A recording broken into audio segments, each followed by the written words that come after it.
Hello guys, welcome to our channel. నేను మీ anchor Teja. ప్రస్తుతం మనతో పాటు సీరియల్ ఎంటర్‌ప్రెన్యూర్ సంతోష్ గారు ఉన్నారు. ఆయనతో మాట్లాడదాం. నమస్తే అన్న. నమస్తే. అయితే పవన్ కళ్యాణ్ గారు తీసుకున్న మినిస్టర్స్ అన్నీ కూడా ఆయనకి హోదా తగ్గవి కాదని చెప్పి కొంతమంది హాట్ కామెంట్స్ అయితే ఆయన మీద చేయడం జరుగుతుంది. అలాగే ఆయన తీసుకున్న మినిస్టర్స్ వెనకాల చాలా పెద్ద విషయం దాగుందని చెప్పేసి అంటున్నారు. అవన్నీ కూడా ఎవరికి పూర్తిగా అర్థం కావట్లేదు.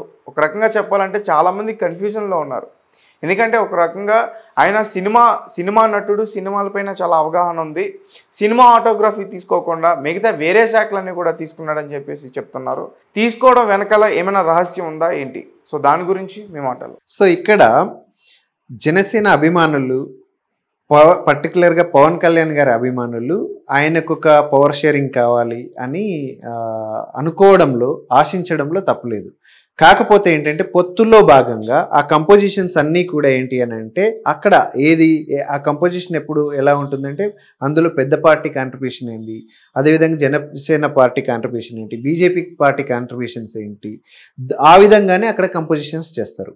సో ఆ విషయంలో పవన్ కళ్యాణ్ గారు ఏదైతే పోర్ట్ఫోలియోస్ ఆయన అడిగి తీసుకున్నారో, లేదంటే ఎంతైతే నెంబర్ ఆఫ్ పోర్ట్ఫోలియోస్ తీసుకున్నారో వాటన్నిటి విషయంలో ఆయన ఎప్పుడూ అసంతృప్తిగా లేరు. ఎందుకంటే ఆయనకు ఖచ్చితమైన ఒక అభిప్రాయం ఉంది. ఆయన ఆ అభిప్రాయాన్ని ఎలా డెవలప్ చేసుకున్నారు అంటే 10 సంవత్సరాల అధికారంలో లేనప్పుడు ఆయన ఏంటి అంటే రూరల్గా, అంటే మొత్తం ఆంధ్రప్రదేశ్ మొత్తం చుట్టూ ఆయన తిరిగి వచ్చారు. సో ప్రతి చోట ఆయన వెళ్ళినప్పుడు, ప్రజల్లో మమేకమైనప్పుడు ఆయన ఆ ప్రజల నుంచి, ప్రజలు ఏం కోరుకుంటున్నారు, ఏది ప్రభుత్వం నుంచి, ప్రభుత్వంలో తన పాత్ర ఎలా ఉండాలి అనేది ఆయన కంప్లీట్గా ఒక డిజైన్ చేసుకున్నారు, కంప్లీట్గా డిఫైన్ చేసుకున్నారు. దాని ప్రకారం ఆయన ఎక్కడ స్టార్ట్ చేయాలి, ఎలా స్టార్ట్ చేయాలి, ఎలా ప్రొజెక్ట్ చేయాలి, ఈ 5 సంవత్సరాల టైంని ఎలా యూటిలైజ్ చేసుకోవాలి అనేది ఆయనకు 100% ఒక అండర్స్టాండింగ్ ఉంది. జస్ట్ లైక్ దట్ ఆయన ఏదో అంటే గుడ్డిగా తీసుకున్నది కానీ, గుడ్డిగా చేసింది కానీ ఏమీ లేదు. 100% ఒక అండర్స్టాండింగ్తోనే తీసుకున్నారు. సో ఈ విషయంలో మనం ఆయన తీసుకున్న పోర్ట్ఫోలియోస్ తీసుకుంటే అరౌండ్ 7 పోర్ట్ఫోలియోస్ తీసుకున్నారు. అందులో 5 పోర్ట్ఫోలియోస్ ఆయన దగ్గరే పెట్టుకున్నారు. లైక్ పంచాయతీరాజ్ శాఖ కానీ, లేదు అంటే rural development and rural water supply, అదేవిధంగా science and technology, environment, forest, ఇలా మొత్తం 5 శాఖలన్నీ, ముఖ్య శాఖలన్నీ ఆయన దగ్గరే పెట్టుకున్నారు. ఇది పర్టికులర్గా గ్రామీణ వ్యవస్థ, రూరల్ డెవలప్మెంట్, దీంతో లింక్ అయిన అన్ని కూడా ఆయన అక్కడ పెట్టుకున్నారు. ఓకేనా? సో అదేవిధంగా నాదెళ్ల మనోహర్ గారి దగ్గర ఏంటి అని అంటే సివిల్ సప్లైస్ ఉంది. అదేవిధంగా మన దుర్గేష్ గారి దగ్గర, కందుల దుర్గేష్ గారి దగ్గర టూరిజం, కల్చర్ అండ్ సినిమాటోగ్రఫీ ఉంది.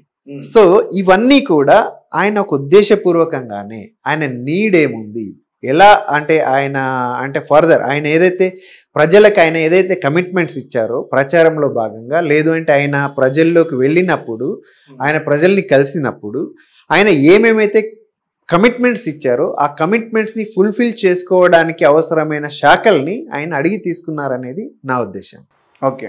ఓకేనా? సో మీకేంటి అంటే పర్టికులర్గా ఆయన గ్రామీణ ఏది వాటర్ సప్లై, వాటర్ సప్లై ఏదైతే తీసుకున్నారో అక్కడ ఏంటి అంటే చాలా చోట్ల మీకు ఒక కిడ్నీ బాధిత ఉద్దాన బాధితులు అని చెప్పి మాట్లాడుకున్నాం.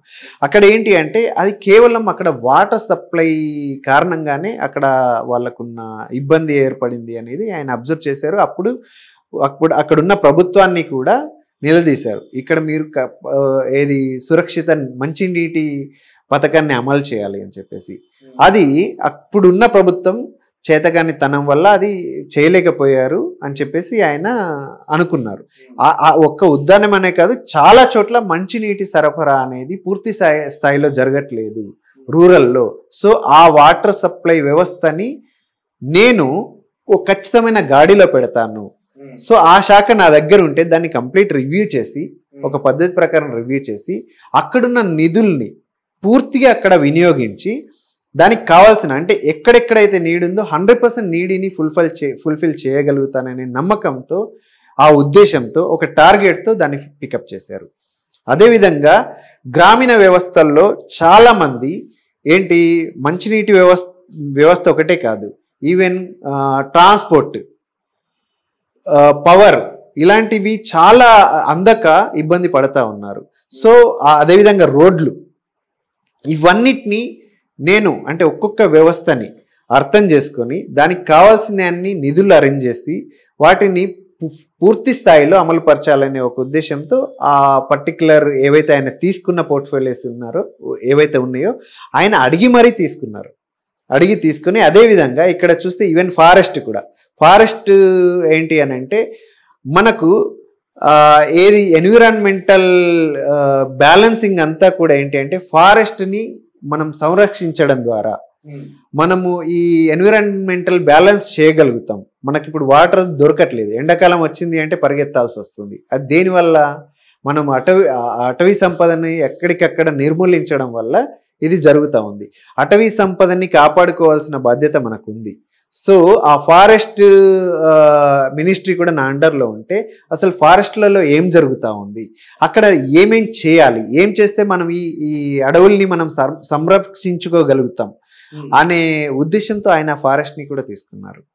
అదేవిధంగా సైన్స్ అండ్ టెక్నాలజీ విషయానికి వస్తే గ్రామీణ వ్యవస్థకి ఇప్పటికీ కూడా సైన్స్ అండ్ టెక్నాలజీ అంటే ఈ గ్రామీణ పిల్లలకి ఎక్కడైతే ఉందో వాళ్ళకి ఇంకా పూర్తిగా ఈ సైన్స్ అండ్ టెక్నాలజీ యూటిలైజేషన్ పూర్తి స్థాయిలో దొరకట్లేదు. అక్కడ గ్రామీణ వ్యవస్థలో కూడా సైన్స్ అండ్ టెక్నాలజీని ఇన్వాల్వ్ చేయగలిగినప్పుడు అక్కడి నుంచి అభివృద్ధి స్టార్ట్ అవ్వడం జరుగుతుంది. గ్రామీణ వ్యవస్థ అభివృద్ధి జరిగితే దేశం కంప్లీట్గా అభివృద్ధి జరుగుతుంది అని చెప్పేసి ఆయన నమ్ముతారు. సో అందుకోసం అని చెప్పేసి ఈ మొత్తం ఇవన్నీ కూడా ఒక పద్ధతి ప్రకారం నేను ఒక గ్రామీణ వ్యవస్థలో కావాల్సిన అభివృద్ధి ఏదైతే ఉందో ఆ అభివృద్ధిని దృష్టిలో పెట్టుకొని దానికి కావాల్సిన సపోర్టింగ్ పోర్ట్ఫోలియోస్ని ఆయన తీసుకొని అక్కడి నుంచి ఆయన ఏదైతే ఆ ప్రజలను ఉద్దేశించి ఆయన కమిట్మెంట్స్ ఇచ్చారో ఆ కమిట్మెంట్స్ని ఫుల్ఫిల్ చేయడానికి మాత్రమే ఆయన ఈ పోర్ట్ఫోలియోస్ని పికప్ చేశారు. సో ఆ పోర్ట్ఫోలియోస్ పికప్ చేయడంలో ఆయన వెనక్కి వెళ్ళారు. ఆయన స్థాయికి తగినవి కాదు ఇది.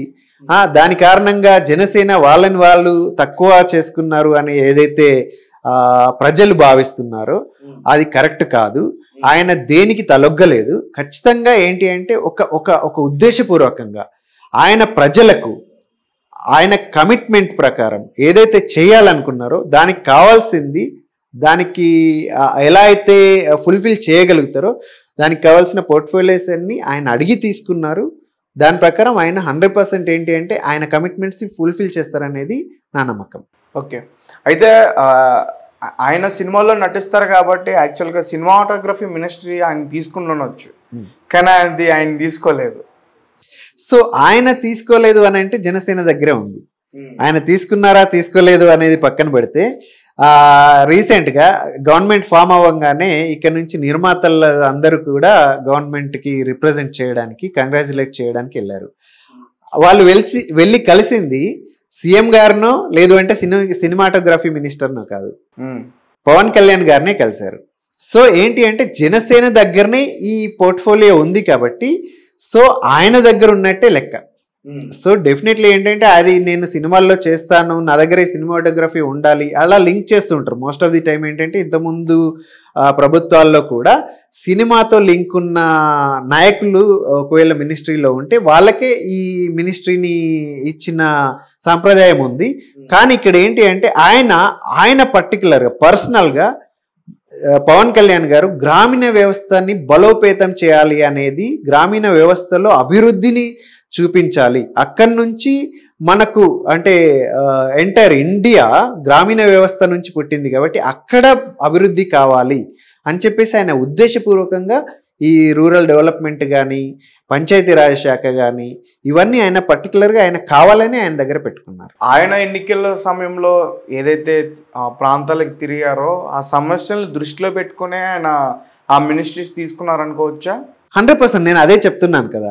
ఆయన ఎక్కడెక్కడ తిరిగారు, ఎక్కడెక్కడైతే ప్రజలతో కలిశారు, వాళ్ళతో పొత్తులతో ఉన్నప్పుడు కాదు, పొత్తులకు ముందు ఈ ప్రాంతాలన్నిటికీ కూడా పవన్ కళ్యాణ్ గారు తిరిగారు. సో పొత్తులతో సంబంధం లేకుండా ఆయన ప్రజల్ని కలిసినప్పుడు ప్రజల నీడ్ ఏంటో ఆయనకు అర్థమైంది.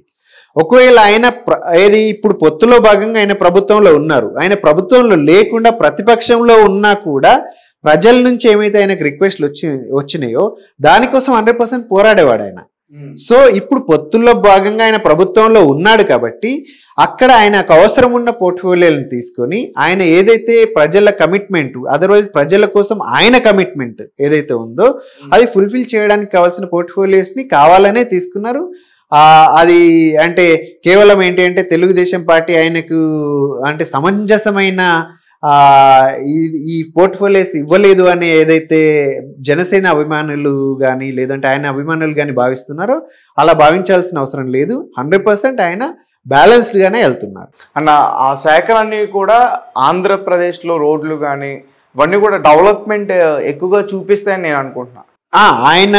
ఆయన నిన్న మనం మాట్లాడుకున్నట్టు ఆయన ఏంటి అంటే దాని మీద పూర్తి స్థాయిలో వర్క్ చేస్తున్నారు. ఆయన డైలీ ఒక 12 గంటల రివ్యూస్ నిర్వహించడం కానీ, ఆయా శాఖల ఆఫీసర్స్తో కానీ మాట్లాడే విధానం, ఆయన చేస్తున్న అనాలిసిస్ ఏదైతే ఉందో ఆయన ఖచ్చితంగా నాకున్న 5 సంవత్సరాలని 100% నేను యూటిలైజ్ చేసుకోవాలి, ఈ 5 సంవత్సరాల్లో ఖచ్చితమైన అభివృద్ధిని చూపించి ఒక మార్క్ని క్రియేట్ చేయాలనేది ఆయన 100% నమ్ముతున్నారు. కాబట్టి ఖచ్చితంగా ఊరూరా అంటే ఆంధ్రప్రదేశ్లో ప్రతి చిన్న పల్లెటూరికి కూడా రోడ్ల సదుపాయం, మంచినీటి సదుపాయం, పవర్ ఇవన్నీ కూడా నెక్స్ట్ 5 yearsలో ఫుల్ఫిల్ అవుతాయి అనేది నేను 100% ట్రస్ట్ చేస్తున్నాను.